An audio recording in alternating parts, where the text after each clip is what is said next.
The restaurant's candlelight flickered across Kira's face as I gazed into her warm brown eyes. It was our 10th wedding anniversary, a milestone I'd been looking forward to for months. My job had been incredibly demanding lately, but tonight was about celebrating our love and commitment. "Happy anniversary, sweetheart," I said, raising my glass of Merlot. "Here's to many more years of—" The dining room door burst open with a bang, and a tall, slender man swaggered in like he owned the place. I immediately recognized him as Kira's cousin, Marlon, whom I hadn't seen in over a decade. His eyes scanned the room before locking onto our table. Well, if it isn't the happy couple," Marlon announced, his voice dripping with condescension as he approached uninvited. "Fancy meeting you here." Kira's face drained of color. "Marlon? What are you doing here? Can't a guy drop in on his favorite relatives?"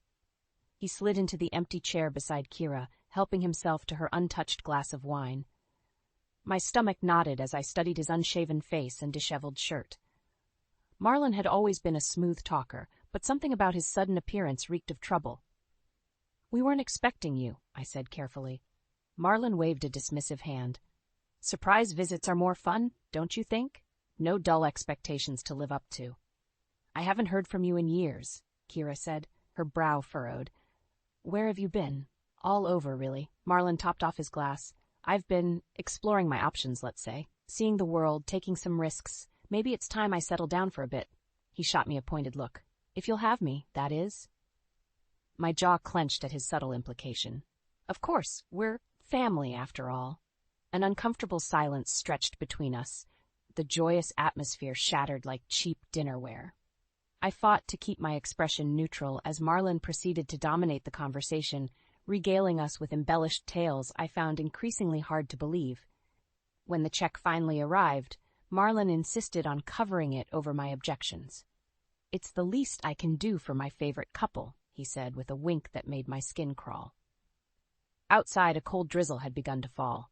Marlon draped an arm around Kira's shoulders, pulling her close. "Why don't we continue the celebration back at your place?" I opened my mouth to protest, but Kira spoke first. "I don't see why not. You'll have to tell me all about your adventures, Marlon." The glint in Marlon's eyes said he had bigger plans than swapping stories. As we climbed into the car, I couldn't shake the feeling that our carefully constructed lives were about to be disrupted in ways I couldn't fathom.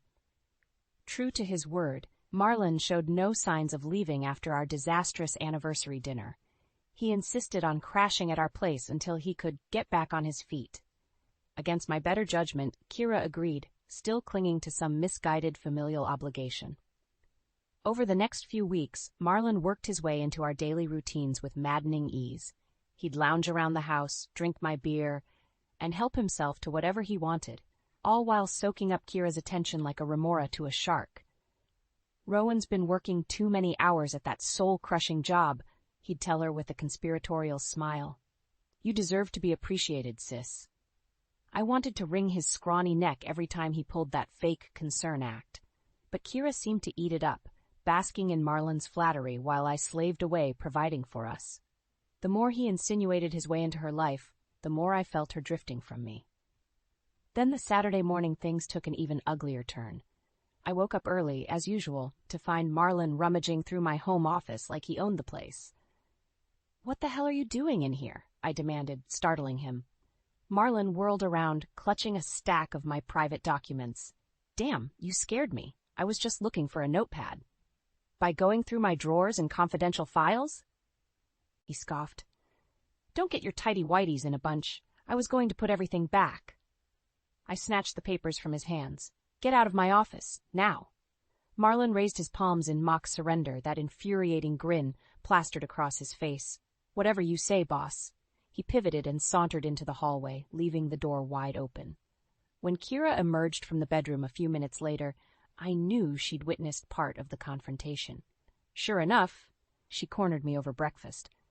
"What was that about earlier with Marlon?" she demanded, her eyes narrowed with suspicion.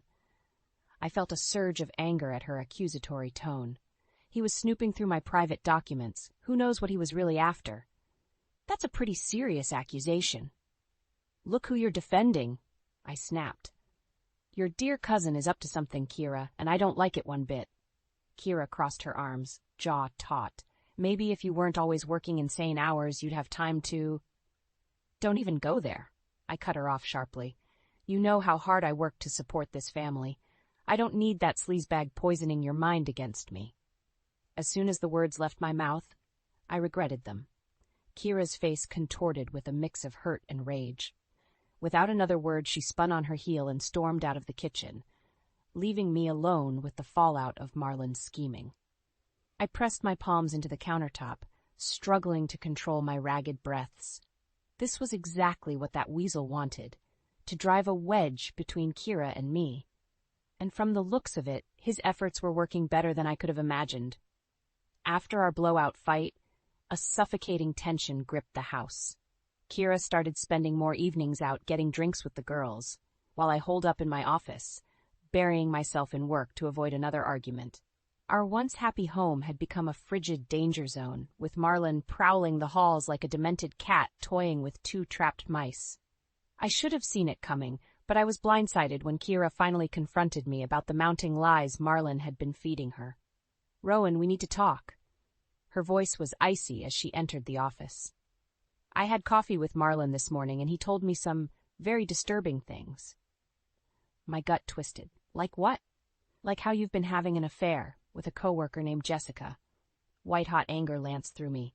That's ridiculous. I would never. He also said you've been mismanaging our finances for years. Kira's nostrils flared with indignation, blowing our savings on frivolous expenses and gambling debts. I shot out of my chair, slamming my palm on the desk loud enough to make her flinch. How can you even entertain that snake's lies for a second? Because everything adds up. Kira shouted back, her cheeks flushed crimson. You've been coming home late more nights than not. You're always holed up in here, obsessing over your work, and every time I try to discuss our finances, you change the subject or dismiss my concerns. That's because I'm trying to provide for this family, damn it. I raked my hands through my hair, struggling for composure. We have responsibilities, in case you'd forgotten. Don't you dare talk down to me. Kira's eyes blazed with a mix of hurt and fury. Maybe Marlon was right. Maybe you've been taking me for granted all along. My mouth gaped open, utterly blindsided. I wanted to scream, to reason with her, to beg her to see Marlon's treachery. But I could only watch, stunned and powerless, as the woman I loved whirled on her heel and stormed out of the room. The silence that followed was deafening, shattered only by the faint murmur of Marlon's hushed laughter from the adjacent hallway. Realization washed over me in an icy torrent. He'd achieved his goal. He'd systematically turned Kira against me, destroying the very fabric of our marriage in pursuit of what? Revenge? Greed? Sheer malice? A surge of rage unlike any I'd ever experienced boiled up inside me. If looks could kill, the hatred blazing in my eyes would have struck Marlon dead in his tracks. My rational mind screamed for restraint, but my body seemed to move of its own volition. In 3 long strides, I was towering in front of the weasel, my face contorted into a mask of wrath.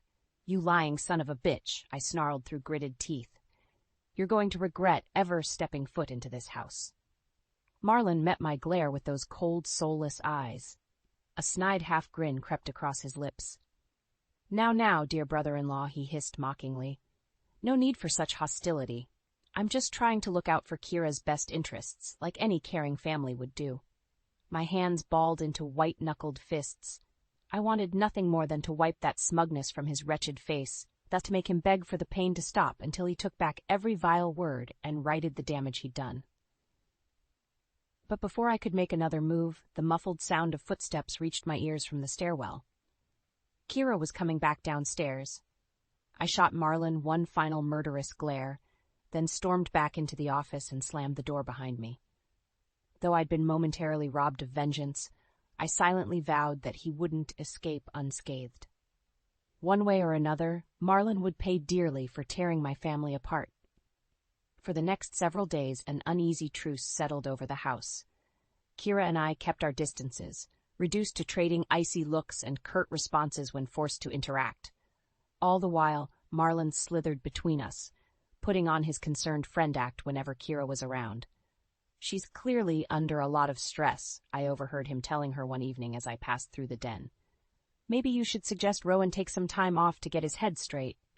My fists clenched at the sugary venom in his tone, but before I could confront him, Kira appeared in the doorway and fixed me with a pointed glare. "That's not a bad idea," she said flatly. "You've been working too hard lately. Some time off might do you good." I opened my mouth to protest, but Marlon jumped in with a sage nod. "See, I'm just looking out for the best interests of this family." Grinding my teeth, I pushed past them without a word and retreated to my office sanctuary.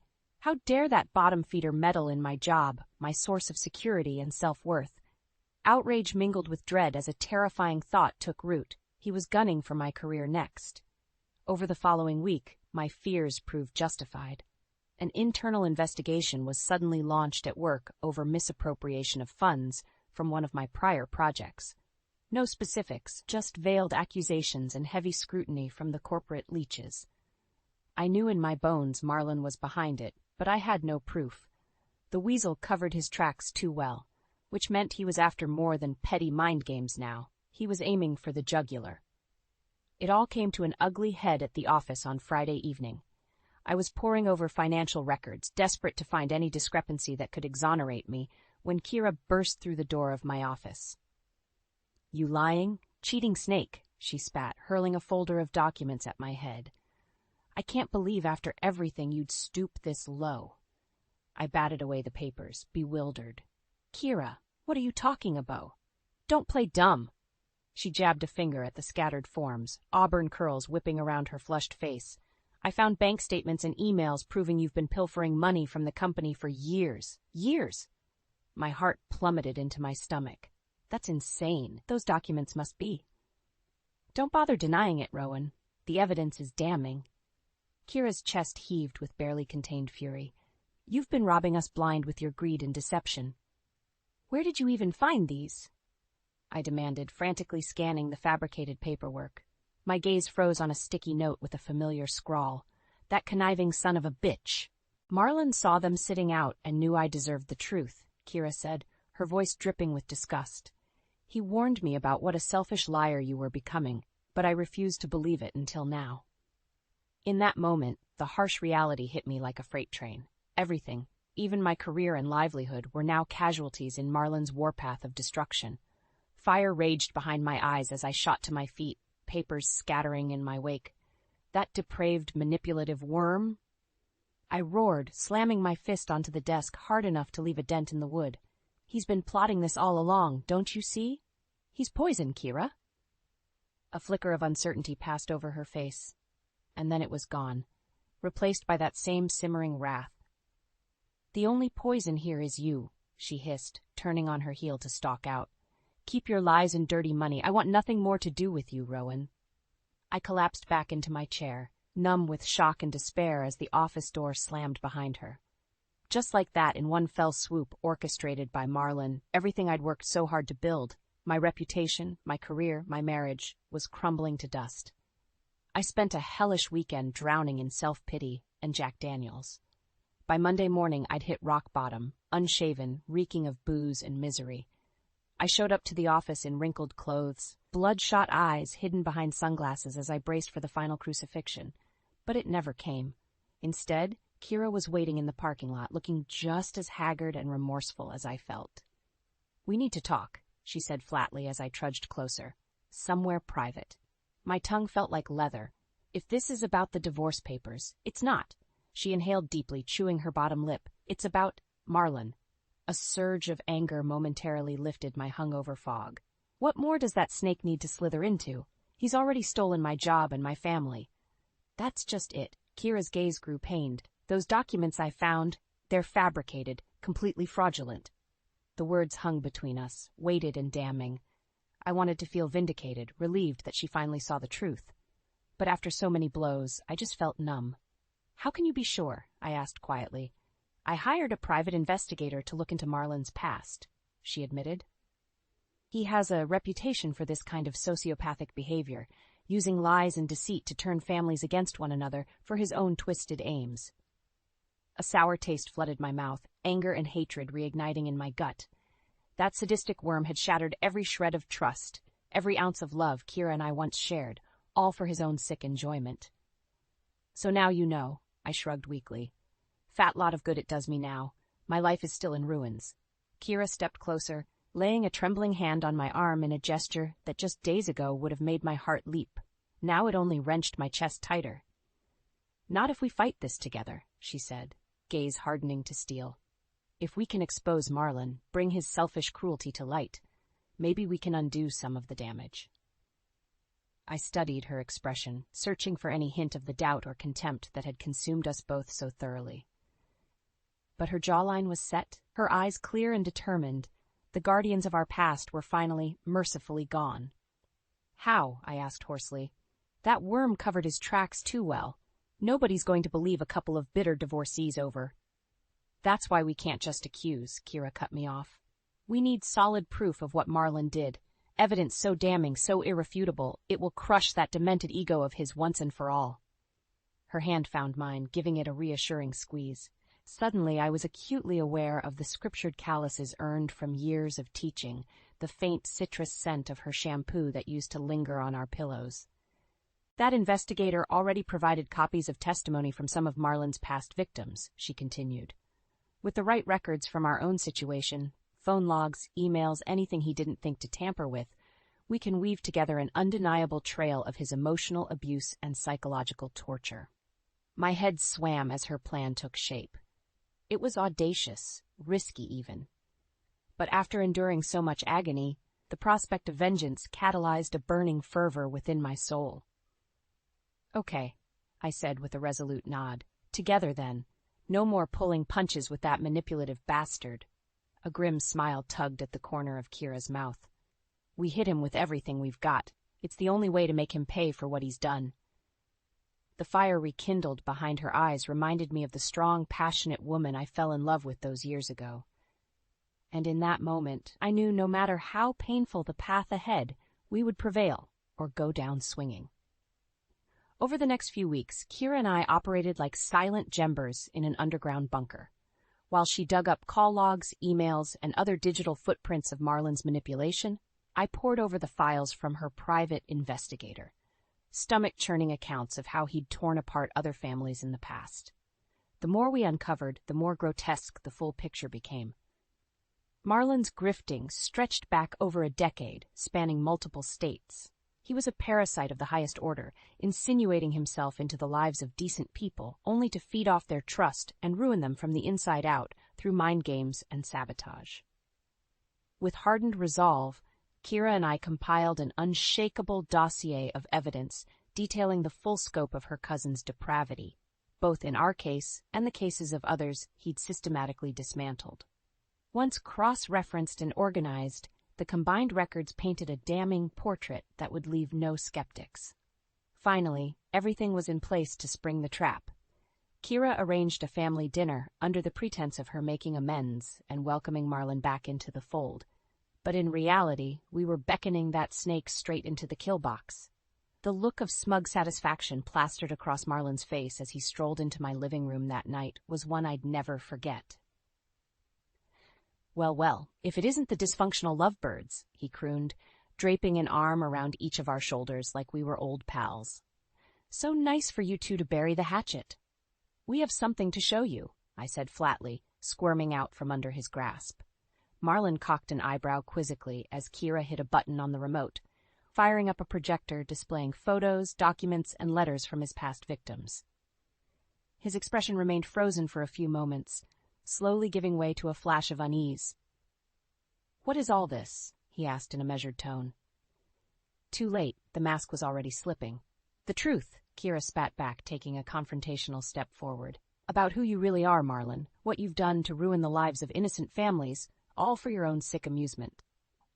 His eyes narrowed to serpentine slits, panic fracturing that carefully sculpted exterior. "You two have completely lost your minds if you think." I cut him off, rage simmering in my voice. "We know exactly what you've been up to, you miserable leech.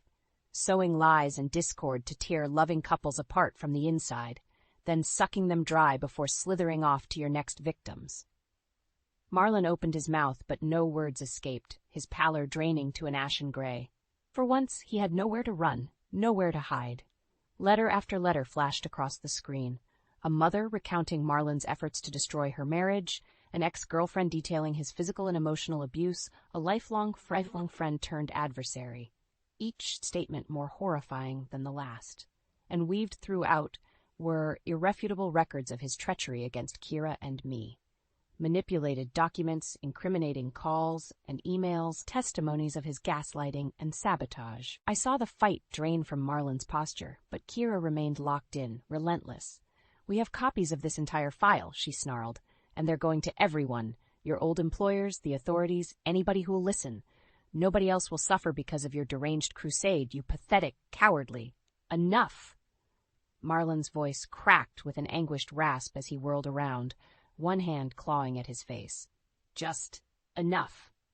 An eerie hush fell over the room as the projector blinked off, plunging us into a heavy silence broken only by Marlon's quivering breaths. I studied the hollowed depths of his expression, the broken husk of a man whose entire world was crumbling around him. Revulsion curdled in my gut. This was the pieces of him we'd reduced to.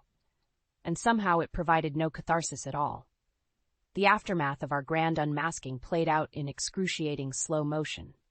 Marlon didn't utter a single word as the weight of his exposed sins bore down. He simply turned on his heel and trudged out, a hollowed-out revenant disappearing into the night. Part of me had anticipated a sense of victory, of karmic scales finally balanced, but as the days crawled by without a peep from Marlon's corner, all I felt was empty, hollow. Like the entire sordid affair had leached away pieces of my soul I'd never recover. Kira tried putting on a brave face, insisting that we'd done the right thing by exposing Marlon's psychological warfare, that his path of destruction had finally ended. But I could see it in her eyes, too, that thousand-yard stare of someone forever changed. We spent the next couple weeks walking on eggshells around each other. Sure, we were on the same side again against a common foe, but that didn't erase months of pent-up doubt and resentment, the gut-wrenching heartache of having our entire foundation shaken to the core. I just started considering counseling options when the other shoe finally dropped. The call came in around 3 a.m., Kira's sister Jenna, distraught and begging us to come over immediately. "I don't know what to do," she blubbered when I answered the door. Red grooves lined her ashen cheeks, tears still flowing freely. He just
showed up, raving like a lunatic about making all these outrageous threats.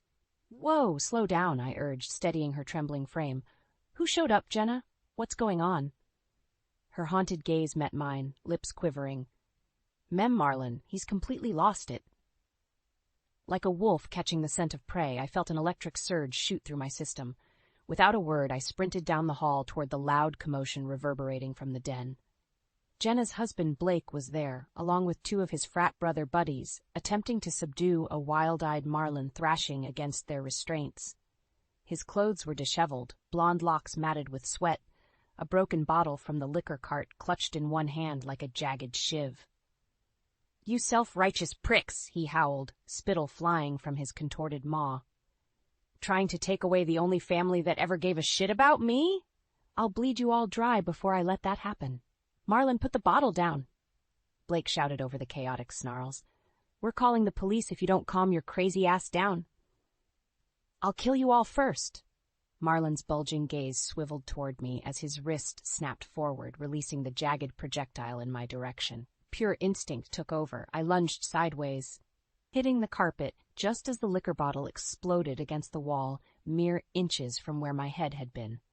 Pain blossomed in my shoulder from the impact, but I scrambled upright in time to see Marlin break free of his captor's hold.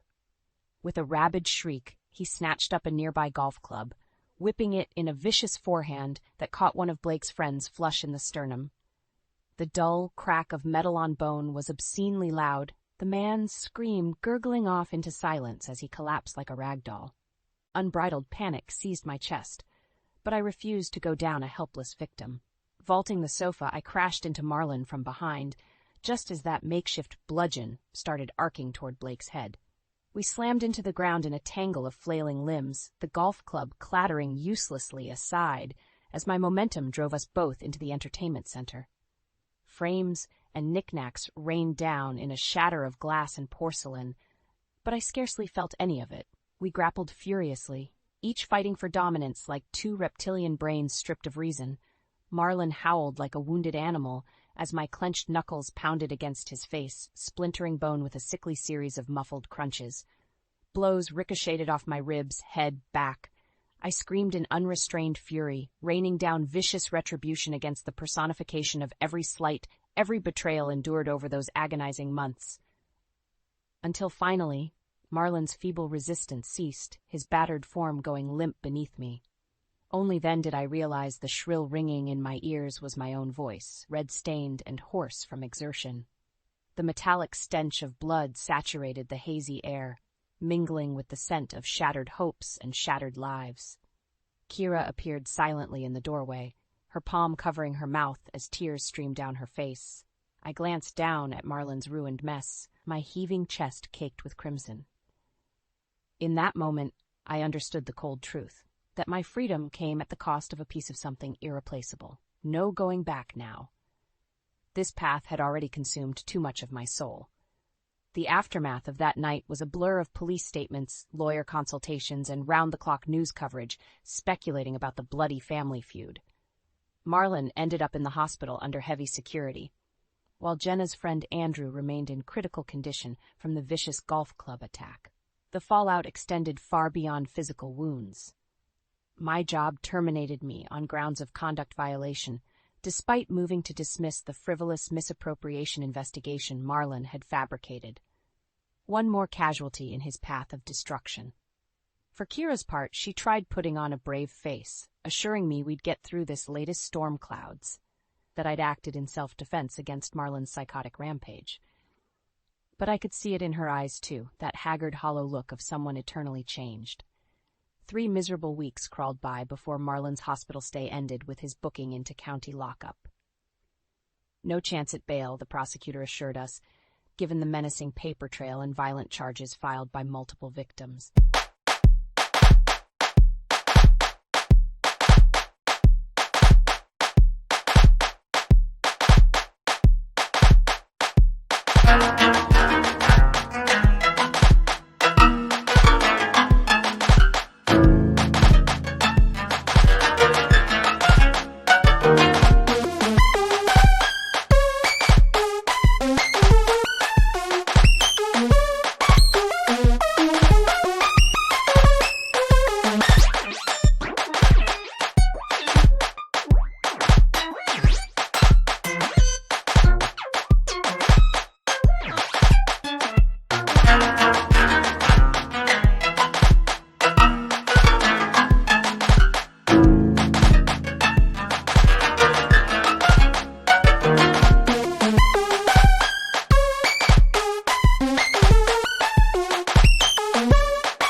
Perversely, having him behind bars brought no sense of relief. Only a dull, throbbing emptiness. Like my old life had been cut out with medical precision, leaving just a gaping wound struggling to heal. "We need to get away from this place," Kira told me one night over the dinner she'd stopped insisting we eat together at the table. "Get some distance before it consumes us too." I grunted half-hearted agreement, pushing limp peas around with my fork.